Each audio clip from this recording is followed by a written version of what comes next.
If you can believe it, it's time once more to read another story from Pu Songling's Strange Tales from a Chinese Studio, which I'm doing once per day until I get bored or forget. Today is story number 11, The Haunted House.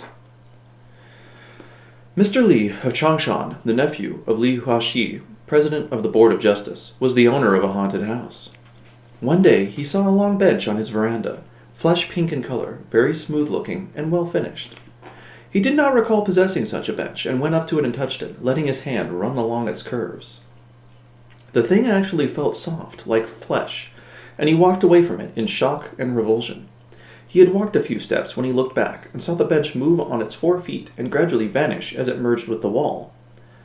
Next, he saw a long, shiny whitewood staff leaning against the wall.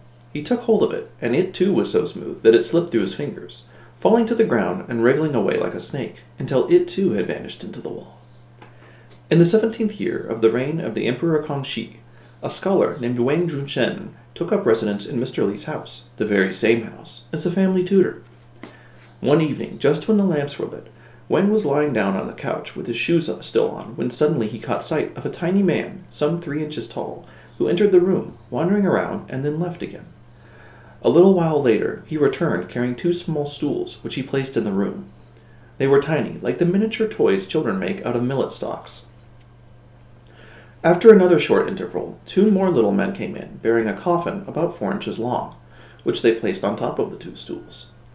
As they were doing this, a lady entered the room with a bevy of maidservants. She was of the same minuscule proportions as the others, and was dressed in mourning, with a hempen cord tied around her waist, and a length of white cotton wrapped around her head. She held her sleeve to her mouth and sobbed most piteously, making a sound a little like that of a giant fly. Tutor Wang lay there quite some time watching all of this through narrowed eyes. As he watched, his hair stood on end, and he felt himself enveloped in a layer of cold, like a coverlet of frost.